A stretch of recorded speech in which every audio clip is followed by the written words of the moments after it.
అందరికీ praise lord. దేవుని నామానికి వందనాలు. అందరం ప్రార్థన చేసుకుందాం. కళ్ళు మూసుకోండి. పరిశుద్ధుడు అయిన తండ్రి, నీకు వందనాలు, స్తుతులు, స్తోత్రములు చెల్లిస్తూ ఉన్నాను ప్రభువా. పరిశుద్ధ ఆత్మదేవ, అయా ఈ సమయంలో ప్రభువా చెప్పబడవచ్చున్న తండ్రి, అయా నీ లేఖన భాగముల నుంచి నాయన ప్రభువా, పరిశుద్ధ ఆత్మదేవ మీరుండి నాయన ప్రభువా, అయా నీ లేఖన భాగములు చెప్పుచూ ఉండగా నాయన ప్రభువా, నాలో మీరు నిలిచి ఉండి ప్రభువా, పరిశుద్ధ ఆత్మదేవ మీరు మాట్లాడండి ప్రభువా. యథార్థత కలిగిన ప్రభువా ఈ మాటలు ప్రభువా, అయా వింటున్న ప్రతి ఒక్క బిడ్డలకి హృదయాలలో ప్రభువా నిలుచులాగా దయచింది ప్రభువా. అయా వారి నాటబడులాగా దయచి ఉన్న ప్రభువా, పరిశుద్ధ ఆత్మదేవ నీ కృపను గ్రహించని ప్రభా, నీ కాపుదల దయచని ప్రభా, ఈ లేఖన భాగంలో ఉన్న మాటలు ప్రభా తన పరిశుద్ధ ఆత్మదేవ తండ్రి మీరుండి నాలో ఉండి ప్రభా, అయా తన బిడ్డలకి బోధించమని యేసునామములో నడుచున్నాం తండ్రి. ఆమేన్, ఆమేన్. Praise lord.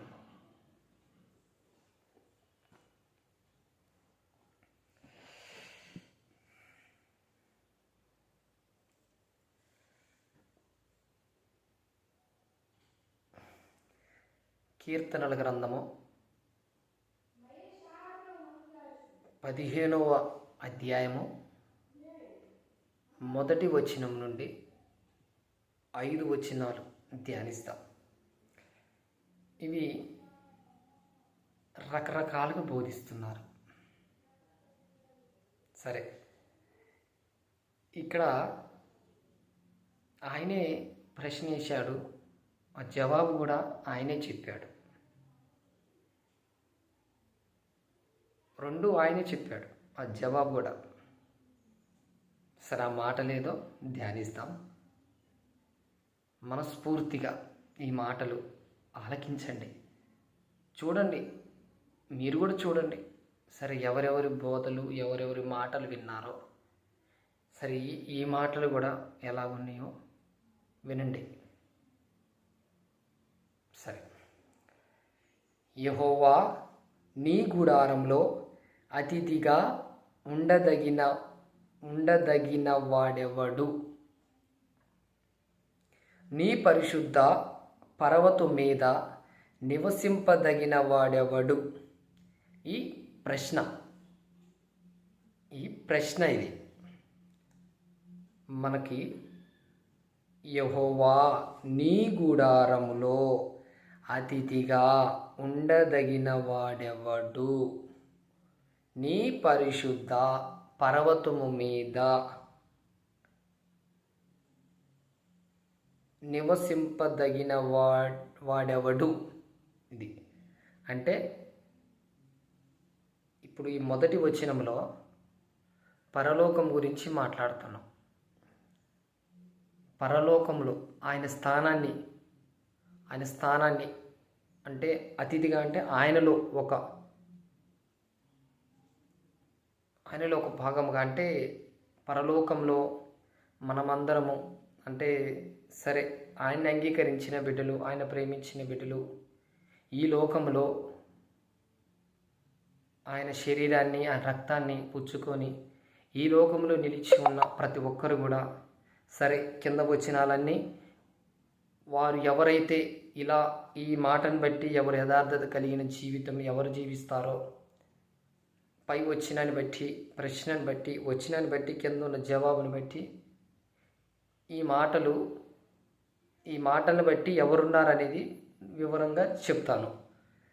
ఇప్పుడు పై వచనము పరలోకం గురించి, ఆయన స్థానంలో మేము ఉంటామా ఉండమా, అసలు ఎవరుంటారు అక్కడ, ఎవరికి అక్కడ అర్హత ఉంది, ఎవరికి అక్కడికి వెళ్ళే అర్హత ఉంది, ఎవరైతే ఆయన రాజ్యంలో చేరగలరు, ఆ విందులో కూర్చోగలరు, ఆయనతో సహవాసం అక్కడ ఆ పరలోకంలో ఎవరు నివసించగలరు, ఎవరికి స్థానం అక్కడ ఉన్నదని మనకి అక్కడ తెలియపరుస్తున్నారు. 2వ వచనము ఇదేంటంటే ప్రతి క్వశ్చన్ కింద జవాబు కూడా ఇస్తుండ్రు దేవుడు కూడా. యథార్థమైన ప్రవర్తన కలిగి నీతిననుసరించుచు, యథార్థమైన ప్రవర్తన కలిగి నీతిననుసరించు, యథార్థత జీవితము. ఈరోజు మనము ఎలా ఉన్నాము, ఈ లోకములో దేవుడు చూస్తున్నాడని కాదు, ఈ లోకంలో మనము సరే దేవుడు ఎప్పుడు చూస్తూనే ఉంటాడు. మనకి దేవుడు చూడని రోజైతే ఉండదు. ప్రతి నిమిషం ప్రతి క్షణము దేవుడు మన పక్షానే ఉంటాడు. మనము చేసే ఇక్కడ ఈ రంగుల వలయంలో, ఇది ఒక రంగుల వలయం, రకరకాలుగా ఏదైనా చూడగలం మనం. అది ఈ రంగుల వలయంలో మనము ఏం చేస్తున్నాం? యథార్థమైన ప్రవర్తన, మనం ఎలా ఉన్నాం, అసలు మన ప్రవర్తన ఎలా ఉన్నది కలిగి నీతిని అనుసరించు. ఏ నీతిని మనం ధరించుకున్నాము?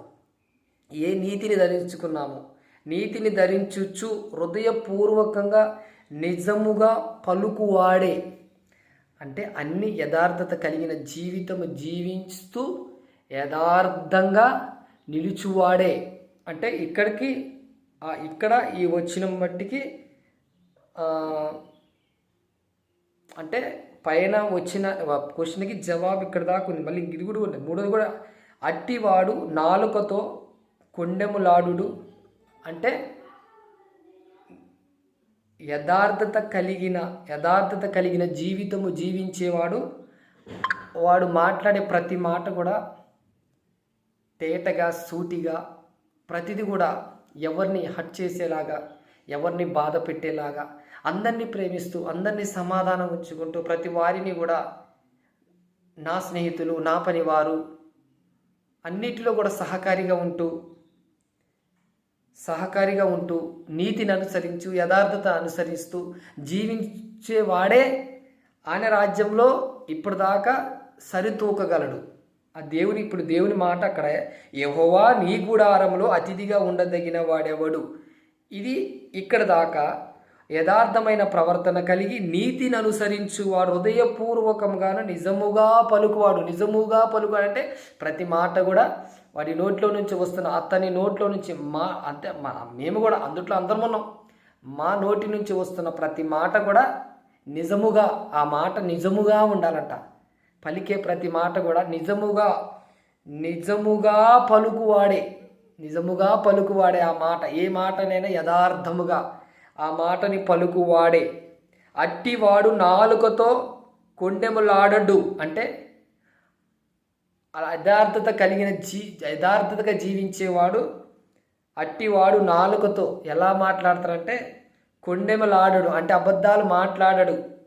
అన్ని నీతి కలిగిన ఆ నీతి క్రియలు ఎలా ఉన్నాయో మాటలు కూడా అలాగనే ఉంటాయని ఇక్కడ చెప్తున్నారు అన్నమాట. ప్రతిది కూడా నోటి నుంచి ప్రతి మాట కూడా యథార్థత కలిగిన మాట అని ఇక్కడ దేవుడు చెప్తున్నాడు. తన చెలి కానికి కీడు చేయడు.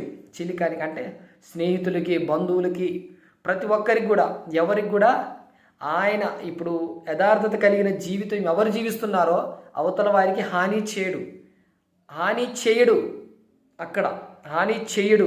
అలాంటి చేసేవాడికైతే ఆయన స్థానంలో, అతని గుడారంలో, దేవుని గుడారంలో, యెహోవా నీ గుడారంలో అతిథిగా ఉండదగిన వాడు లేడు. ఎందుకంటే అతిథిగా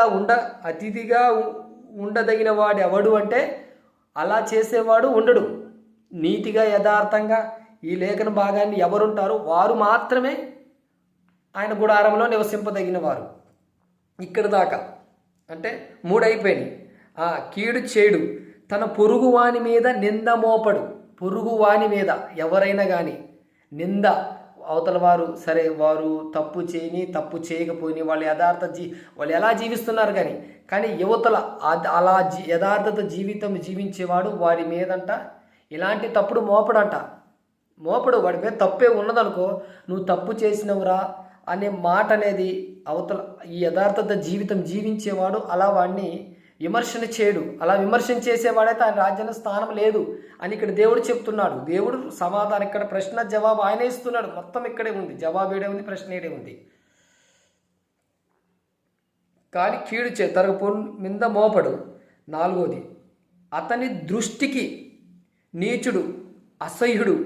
అతడు యెహోవా యందు భయభక్తులు గలవారిని సన్మానించును. అతని దృష్టికి నీచుడు, అసహ్యుడు. అతడు యెహోవా యందు భయభక్తులు గలవారిని సన్మానించును. దేవుడు ఇక్కడ ఏమంటున్నాడంటే యెహోవా అతని దృష్టికి నీచుడు అసహ్యుడు అంటే ఇక్కడ ఏమంటున్నాడంటే అతని దృష్టికి, ఎవరి దృష్టికి? యెహోవా దృష్టికి, అతని దృష్టికి తన పొరుగు వాని మీద నింద మోపడు. అతని దృష్టికి నీచుడు అసహ్యుడు అంటే అవతల ఎవరైనా పని చేస్తున్నా కానీ, ఎవరైనా వేరే ఆలోచనలు కలిగి ఉన్నా కానీ, వారు నీచక్రియలు ఏమైనా చేసుకున్నా కానీ, దృష్టికి నీచుడు అంటే అతని దృష్టికి నీచుడు అసహ్యుడు, అంటాడు ఇక్కడ. అతడు యెహోవా యందు భయభక్తులు గల వారిని సన్మానించును. అతడు ప్రయాణము చేయగా నష్టము కలిగినను మాట తప్పడు. అతను ఇప్పుడు యథార్థత కలిగిన జీవితం జీవించేవాడు. అతడు ప్రమాణము చేయగా నష్టము కలిగినను మాట తప్పడు.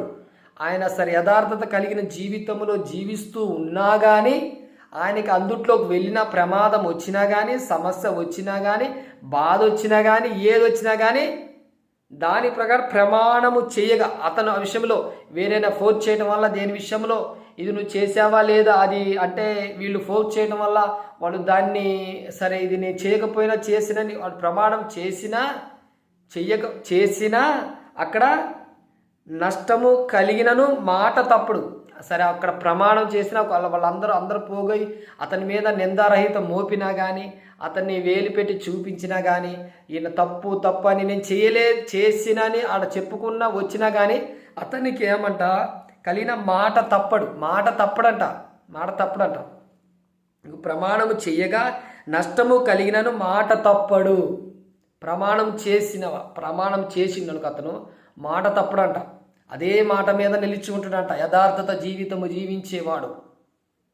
మరి ఈరోజు మనము ఏ మాట తప్పిదములో నిలుచుంటున్నాం? ఎవరికి మాట ఇస్తున్నాం? ఎవరి మాట ఇస్తూ మాట తప్పుతున్నాం? అది ఏదని విషయంలో, ధన విషయంలో కానీ, మాటపూర్వకం కానీ, ఇంకా పని విషయంలో కానీ, ఇంకా మందిర విషయంలోనే కానీ, మందిరానికి పనికి వెళుతూ వల్ల కానీ, అక్కడ వస్తామని రాకుండా ఉండటం వాళ్ళ విషయంలో కానీ, ప్రతి విషయంలో కూడా మనం దేవునికి మాట ఇస్తే మన మాట తప్పుతున్నాం. కానీ యథార్థత జీవితము జీవించేవాడు మాట తప్పడంట. మాట తప్పినా ఏమంటాడు ఇక్కడ? నష్టము కలిగినాను మాట తప్పుడు. అక్కడికి వెళ్ళినా ఆయనకి నష్టం వచ్చినా కానీ మాట తప్పుడు. కానీ చెప్పిన మాట అక్కడ నెరవేరుస్తాడు. అక్కడికి వెళ్ళాలి, అక్కడ నష్టము కలుగుతున్నా కానీ ఇక్కడి నుంచి వెళ్ళాలి, అక్కడ నష్టం కలిగినా కానీ మాట తప్పడు. అదే మాట ప్రకారము అక్కడికి వచ్చి ఆ మాట నిలబెట్టుకుని వస్తాడు. అక్కడ మాట తప్పింది, అది కోట్లది కానీ, వేళ్ళ కానీ, లక్షలు కానీ, ఏదైనా కానీ అక్కడ నష్టం వచ్చిందనుకో ఆ నష్టాన్ని సంతోషంగా భరిస్తారట. మాట తప్పుడు, అది అలాగే నిలిపోదట. తన ద్రవ్యము వడ్డీకీయుడు, నిరపరాధిని చెరుపుటకై లంచము పుచ్చుకొనడు. తన ద్రవ్యము వడ్డీకీయుడు అంటే యథార్థవంతుడు ఏం చేస్తారంటే, సరే ఇది రెండు అర్థాలుగా వస్తుంది. ఇది రెండు అర్థాలుగా చెప్పొచ్చు. ఒక మాట చెప్పాలంటే తన ద్రవ్యము వడ్డీకీయుడు అంటే ఇక్కడ ఎవరైనా అవసరతలో వస్తే డబ్బులు ఇవ్వాలి, ఆపదలో ఉన్న వారికి వడ్డెక్కించాలి. అక్కడ ఎవరైనా సమస్య వచ్చినా కానీ వడ్డీకి ఇవ్వద్దు అంటాడు. వడ్డీకి అయితే ఇవ్వద్దు అంటాడు. వాళ్ళు చేతిపూర్వంగా చేతి మళ్ళీ మనం కొన్ని రోజుల్లో ఇస్తాము అన్నప్పుడు వాళ్ళకి ఇవ్వాలంట. కానీ వడ్డీని ఆశించవద్దు అని ఇక్కడ చెప్తుండు. వడ్డీని ఆశించువాడు దొడ్డ పనిని ఆశిస్తున్నాడు అంటున్నాడు. అక్కడ అదే విధంగా చెప్తూ ఉన్నాడు. తన ద్రవ్యము వడ్డీకియ్యడు. తన ద్రవ్యం అంటే డబ్బులు, అతని యథార్థంగా ఉన్నవాడు ఒకడికి డబ్బులు ఇయ్యడు. అక్కడి నుంచి మళ్ళీ యథార్థంగా మళ్ళీ ఇక్కడ నిరపరాధిని చెరుపుటకై లంచము పుచ్చుకొనడు. ఈ ప్రకారము చేయువాడు ఎన్నడూ కదల్చబడ్డు. చూసింది, ఈ ప్రకారం యథార్థత కలిగిన జీవితము జీవించేవాడు ఎన్నటి కూడా చెడిపోడంట. ఎప్పుడు ఆ జీవితంలో కలిగి ఎప్పుడు ఆ యెహోవాని హత్తుకుంటూ ప్రతి విషయంలో కూడా ఏదైనా కానీ ఏ సమస్య వచ్చినా కానీ దేవుడే నా దేవుడు ఉన్నాడు, నా దేవునితోనే నేను నిలిచి ఉండాలి, నాకు అన్నిటిలో నా దేవుడే దిక్కు, ప్రతి విషయంలో కూడా నా దేవుడే, ప్రతి విషయంలో కూడా మాటలో కానీ, చూపులో కానీ, నడకలో కానీ, సహాయం చేసే విషయంలో కానీ నా దేవుడే యథార్థవంతుడు. ఏదడిగినా నా దేవుడు కాదనడు. నా దేవుడు ఇచ్చే దేవుడు, నా దేవుడు త్రోసేసే దేవుడు కాదు. మనం అడిగేదాన్ని యథార్థంగా అడగాలి. ఆ అడిగినా కానీ యథార్థంగా జీవితం మనం జీవించాలి. అట్లా జీవిస్తేనే మనము దేవుళ్ళో నిలబడతాము. దేవుడు అదే చెప్తున్నాడు. ప్రశ్న వేసిన జవాబు అక్కడే ఆయన కూడా చెప్పాడు. అలా జీవించువాడు మాత్రమే అతని ఆయన గుడారంలో నివసింపదగినవాడంట. ఆ మనిషి అయితేనే అక్కడ నిలవడం. మరి మనం ఎలా ఉన్నాము? ఈరోజు సరి చేసుకుందాం. ఏదైనా మనం ఇంకా ఆ గుడారానికి ఇంకా వెళ్ళలే ఇంకా మనకు అనుమతి లేదేమో. ఈ రోజు దాకా నమ్ముకొని ఉన్నాం, దేవుని నమ్ముకొని అన్నిటిలో పాల్పంచుకుంటున్నాము, కానీ మన హృదయం యథార్థతగా లేదేమో. సరి చేసుకుందాం. దేవుడు మనకు అవకాశం ఇస్తూ ఉన్నాడు. ఆ అవకాశాన్ని మనం వినియోగించుకుందాం. ఎందుకంటే దేవుడు అవకాశాన్ని మనకు ఎందుకు ఇస్తూ ఉన్నాడంటే, నా బిడ్డలు నరకంలో కాలిపోకూడదు, నా బిడ్డలు అన్యులు ఉండటకు వీల్లేదంటాడు. నా బిడ్డలు నా స్వహస్తాల చేత నేను నియమించాను. నా ప్రాణము దాని వాళ్ళకి నేను నిలిచినాను అని పరిశుద్ధాత్మ దేవుడు సెలవిస్తూ ఉన్నాడు. మరి ఈరోజు మనము ఆయన తృణీకరించేవారుగా ఉన్నామేమో. సరిచేసుకుందాం, అందరం సరిచేసుకుందాం. నువ్వా నేనా ఎవరైనా కానీ, ఎంత వాళ్ళైనా కానీ, అది సేవకులే కానీ ఎవరైనా కానీ, మన జీవించే జీవితము యథార్థంగా ఉందా లేదా ఒక్కసారి చూసుకుందాం. మన జీవితము, గడిచిన జీవితం ఎలా ఉందో, అసలు ఎక్కడి నుండి వచ్చామో ఒక్కసారి ఆలోచన చేసుకోండి. సరే, వెనక వెళ్ళిపోయిన దాని గురించి దేవుడు దాని గురించి ఆలోచన చేయవద్దు, ముందు వచ్చే దాని గురించి చేయమన్నాడు కదా. సరే, ఈరోజు నేను ఒక మాటగా చెప్తూ ఉన్నాను. పోయిన స్థితి ఎలా ఉన్నది, ఈరోజు నువ్వు ఏ స్థితిలో ఉన్నావు, నువ్వు ఏ స్థితిలో ఉన్నావో ఒక్కసారి చెప్పు. నీ మనసుకు నువ్వే ప్రశ్న వేసుకొని నువ్వే జవాబు ఇవ్వు. ఆ ప్రశ్నకి జవాబు దేవుడే చూసుకుంటాడు. ఈరోజు నాకు కాదు చెప్పేది, నువ్వు దేవుడికి. ఈరోజు నీ మనసులో నువ్వు ప్రశ్న వేసుకో. నేను సరిగ్గా ఉన్నానా లేదా ప్రభువా? నేను మరి ఈ వాక్యం యథార్థ జీవితం నేను జీవిస్తున్నానా? నీ గుడారంలో నాకు ప్రవేశం ఉన్నదా లేదా? నేను దానికి అర్హుడినా కాదా?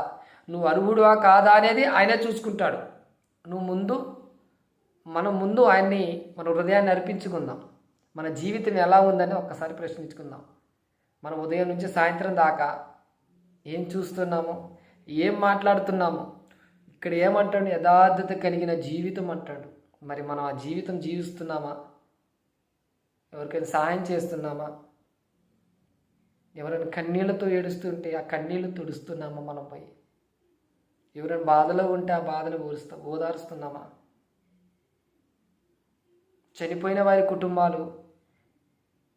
కుటుంబంలో బాధ ఉంటే ఒక్కరోజైనా నువ్వు పోయి ఓదార్చావా? వాళ్ళ కుటుంబానికి వెళ్ళావా? పరామర్శించావా?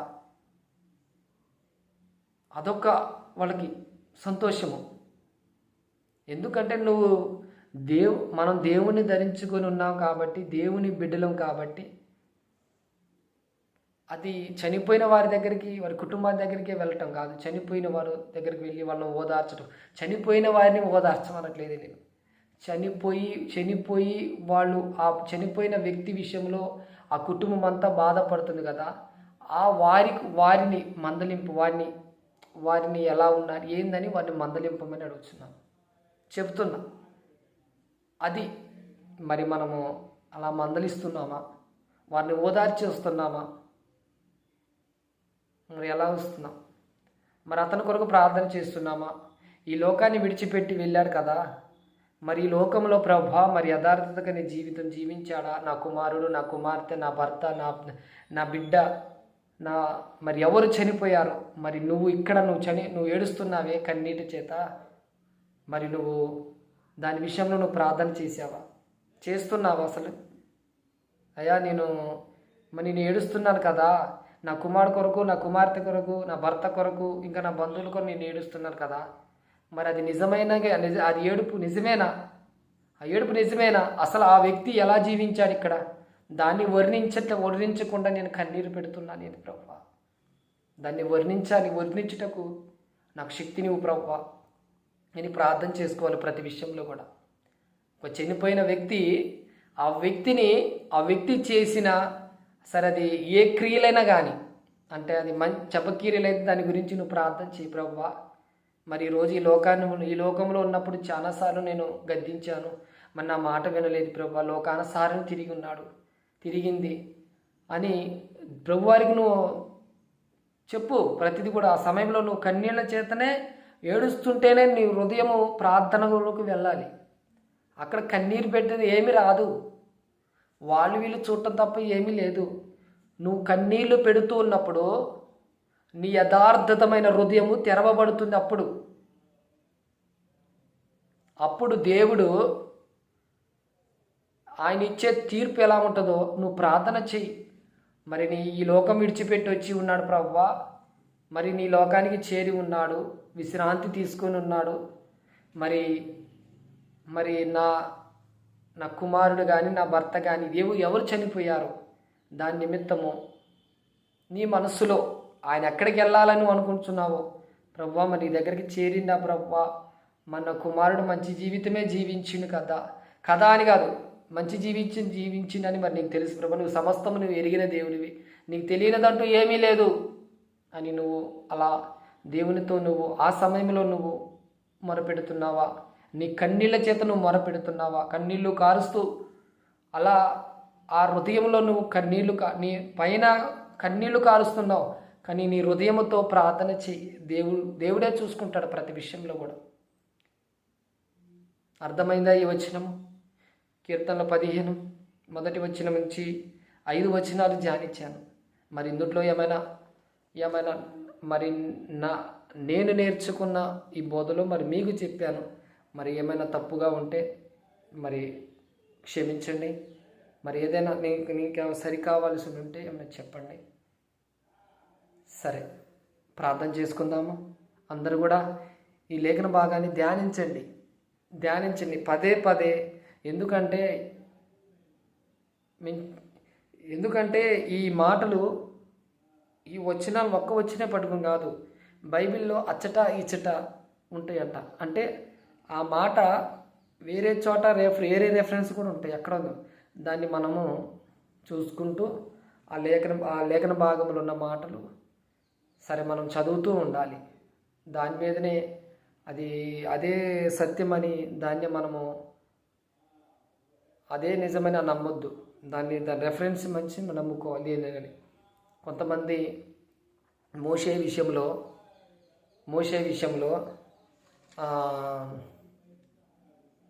మోషే చేతిలో కర్ర ఉంది కదా, మోషే చేతిలో కర్ర ఉంది. మరి ఆనాడు ఫరో, చదువుదాం, నిర్గమకాండము తీయండి. నిర్గమకాండము 7వ అధ్యాయము 10వ వచనము. కాబట్టి మోషే అహరోనులను ఫరో యొద్దకు వెళ్ళి యెహోవా మాకు ఆజ్ఞాపించినట్లు చేసిరి. అహరోను ఫరో ఎదుటను అతన్ని పిలిపించినట్లు చేసిరి.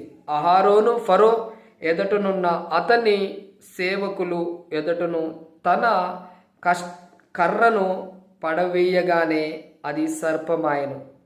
ఇక్కడ మోషే కర్ర కాదు, అహరోను కర్ర పడవేస్తే పామైంది. కానీ అందరూ అక్కడ మోషే కర్ర ఫరో ఎదుట మోషే కింద వేయగా పామైందని చెప్పుకుంటున్నారు. మరి ఇక్కడ నీ లేఖన భాగంలో ఈ మాట చదివిన మరి కొంతమంది మరి అలా ఎందుకు బోధిస్తున్నారో నాకు తెలియదు, కానీ మరి అది కరెక్టు అయితే కాదని మరి నేను అనుకుంటున్నాను. మరి ఇంకో వచనం, అప్పుడు ఫరో తన విద్వాసులకు మంత్రంజనులను పిలిపించెను. ఐగుప్తు శకనగాండ్రులకును తమ మంత్రములకు చేతను అలాగనే చేసిరి. వారిలో ప్రతివాడును తన కర్రను పడవేసినప్పుడును అది సర్పమాయను గాని అహరోను కర్ర వారి కర్రలను మింగివేయగా అహరోనుతో వెళ్ళిన వారందరూ మంత్రముల చేత అలాగనే చేసిరి. వారి ప్రతివాడును అంటే అహరోనుతో పాటు కొంతమంది సేవకులు వెళ్ళారంట. అక్కడ ఉన్న వాళ్ళు ప్రజలు వెళ్ళారు. ఆ ప్రజలు కూడా వారు వేసిన కర్ర తన కర్రను పడవేసినప్పుడు అది సర్పమాయను గాని అహరోను కర్ర వారి కర్రలను మింగివేయగా అహరోను కర్ర వారి కర్రలన్నీ మింగివేసిందంట. అహరోను కర్ర విన్నారు కదా, గుర్తుపెట్టుకోండి. మోషే కర్ర కాదు, అహరోను కర్ర. సర్పమైంది అహరోను కర్ర, మృంగింది అహరోను కర్రే, పడవేసింది అహరోనే. మోషే ఇక్కడ ఏమీ లేదు. ఇక్కడ ఎవరు వాళ్ళిద్దరు వెళ్ళారంట ఆడికి. ఎవరు? మోషే, అహరోను, వారి అనుచరులు అందరూ అక్కడికి వెళ్ళారు. ఇది గుర్తుపెట్టుకోండి. నేనైతే చదివాను. సరే మీరు ఇప్పుడు ఈ వింటున్న వారు ఏదైనా మీకు ఇందుట్లో ఏమైనా తేడా ఉంటే మళ్ళీ ఒకసారి చదువుకొని సరే మరి అది నిజమా అబద్ధమా అనేది మీరే చూసుకోండి. సరే, ఈ చిన్ని మాటలు దేవుడు దీవించునుగాక. ప్రార్థన చేసుకుందాము. పరిశుద్ధుడైన తండ్రి నీకు వందనాలు ప్రభా. పరిశుద్ధాత్మదేవా ఈ సమయంలో తండ్రి నీకు వందనాలు ప్రభా. అయా చెప్పిన ఈ మాటలు ప్రభా కీర్తనలు 15 నాయన తండ్రి 1వ వచనం నుంచి 5వ వచనాలు ప్రభా ధ్యానించి ఉన్న ప్రభా ఈ మాటలు ప్రభా బిడ్డలందరికీ నాయన ప్రభా తండ్రి పరిశుద్ధ ఆత్మదేవ అయా తెలియపరిచి అయా బిడ్డల ప్రభా ఈ సమయంలో వింటున్న ప్రతి ఒక్కరిని కూడా జ్ఞాపకం చేసుకుని ప్రభా అయా ఈ మాటలు విన్న ప్రతి ఒక్కరి హృదయంలో తన్ని ఫలించుటకు దయచేని ప్రభా. తండ్రి నీకు వందనాలు ప్రభా. పరిశుద్ధ ఆత్మదేవ తండ్రి స్తోత్రం. యథార్థతమైన జీవితము జీవించులాగనైనా ప్రభా మా హృదయాలు సరిచేయని, మా విధి విధానం సరిచేయని, మా నడకని సరిచేయని, మా చూపును సరిచేయని ప్రభా. అయ్యా మేము వెలుచున్న ప్రతి చోట కూడా ప్రభా తండ్రి అయ్యా అవునంటే అవును అనేలాగన తండ్రి మేము యథార్థతమైన జీవితము జీవించి నీ పరలోకంలో తండ్రి మేమందరము తండ్రి అయా అతని అర్హులైనట్టు దయచేసి అడుగుచున్నా ప్రభా. ఇంకానైనా పాపంలో జీవిస్తున్నా, ఇంకానైనా యథార్థత జీవితం జీవించలేకపోతున్నామేమో, ప్రమాణము చేస్తూ తప్పుదమ్మ చేస్తూ ఉన్నామేమో, అయా అతని ప్రమాణము చేసిన ఆయన ప్రభా ఆ ప్రమాణము నాయన ప్రభ మర్చిపోయి ఉన్నామేమో, ప్రతిది కూడా ప్రభా తండ్రి స్తోత్రం నీ ఎదుట పెడుతూ ఉన్నాము ప్రభా. అయా ఈ సమయంలో ప్రభా అయా ఈ లేఖన భాగంలో తను విన్న ప్రతి ఒక్క బిడ్డని కూడా జ్ఞాపకం చేసుకుని ప్రభా అయా ఈ లేఖన భాగంలో బట్టి నాయన ప్రభా వారి హృదయాలు నాయన ప్రభా హృదయాలతో మీరు మాట్లాడి ఉంటే ప్రభా వారితో మీరు ముచ్చగించబడి సరిచేయని ప్రభా మమ్మల్ని అందరినీ సరిచేయని ప్రభా తని స్తోత్రం నాన్న పరిశుద్ధాత్మదేవ మీరే నాయన ప్రభా అధ్యక్షులే ఉండి ప్రభా పరిశుద్ధాత్మ ఈ సమయంలో నాయన ప్రభా మీరు మాత్రమే తన్ని మాట్లాడి నాయన ప్రభా బిడ్డలకి వినిపించినందుకు నజరేయుడైన యేసుక్రీస్తు నామములో అడిగి వేడుకొని పొంది ఉన్నాం పరమ తండ్రి. ఆమేన్, ఆమేన్, ఆమేన్. ప్రైజ్ లాడమ్మా, అందరికీ ప్రైజ్ లాడ్.